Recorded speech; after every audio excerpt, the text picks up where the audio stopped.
स्वागत। और मुझे बताइए कि ये जो बिहार में स्पेशल इंटेंसिव रिवीजन चल रहा है, इसको लेकर बड़ा बवाल मचा हुआ है। अब तो बात सुप्रीम कोर्ट तक पहुंच गई है। आयोग क्यों अड़ा हुआ है कि हम यही करेंगे, 11 वाला लाओ प्रमाण पत्र।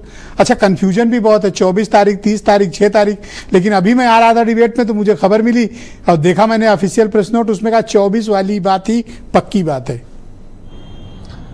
देखिए, ये गहन मतदाता सूची का जो पुनरीक्षण हो रहा है, ये खास तौर से जो नेपाल से लगे इलाके हैं और बिहार और बंगाल, अब बिहार के बाद ये बंगाल में भी होगा ऐसा लगता है।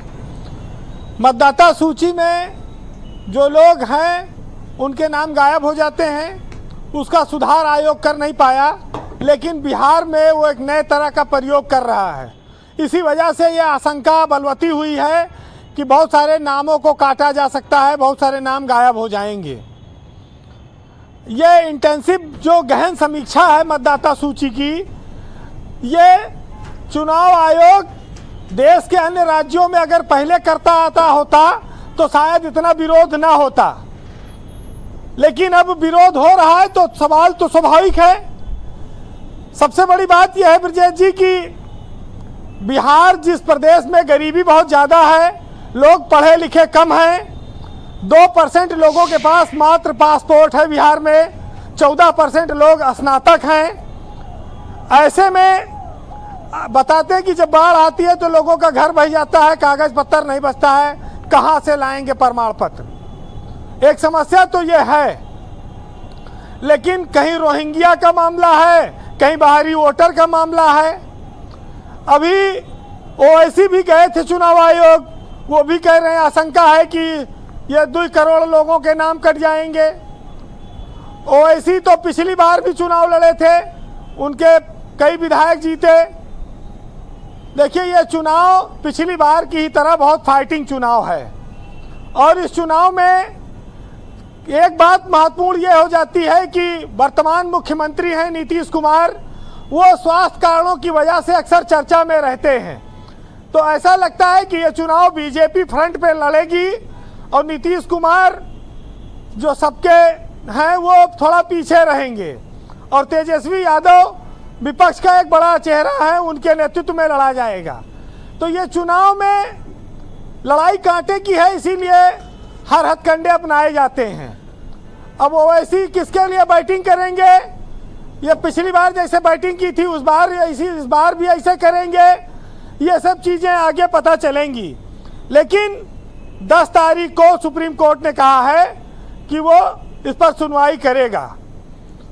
अगर 15-20% वोटर पर प्रभाव पड़ जाता है तो चुनाव पूरा बदल जाएगा, क्योंकि 2-2% के 3% के मार्जिन से सरकारें बनती और बिगड़ती हैं। तो बिहार में खेला होई कि खदेड़ा होई, उससे पहले ये झमेला हो गया, और मुकाबला अब नौजवान और अनुभवी और कहा जाए कि काफ़ी बुजुर्ग के बीच है।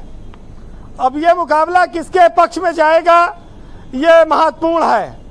प्रशांत किशोर भी लड़ रहे हैं चुनाव, अब वो क्या करते हैं, उनको कितनी सीट आएगी, क्या बिहार में फिर त्रिशंकु सरकार बनेगी, क्योंकि जो हालात हैं, जातीय समीकरण हैं, उसमें कोई एक पार्टी बहुमत की ओर जाएगी, जिसकी कहिए इसकी संभावना बहुत कम है। ब्रजेश जी, बिहार पिछड़ा प्रदेश है, गरीब है, और मतदाता सूची को लेकर जितना संजीदा चुनाव आयोग बिहार में हुआ है, अगर ये पूरे देश में हो जाता तो कितने लोग वोटर आईडी कार्ड बनवा के जाते हैं बूथ पे, कहते हैं उसके बाद वहाँ लिस्ट में नाम ही नहीं रहता, कार्ड है लिस्ट में नाम नहीं, वोट नहीं डाल पाते।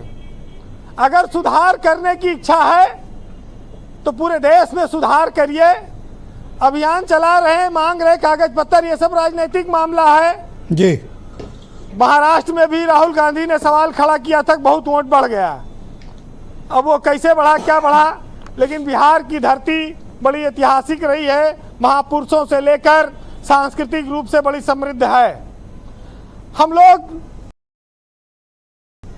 ये देखेंगे कि वहाँ के नौजवान पीढ़ी और वहाँ की जनता क्या फैसला करती है, लेकिन बिहार की ऐतिहासिकता पर आज 4 लाइन सुनिएगा जी।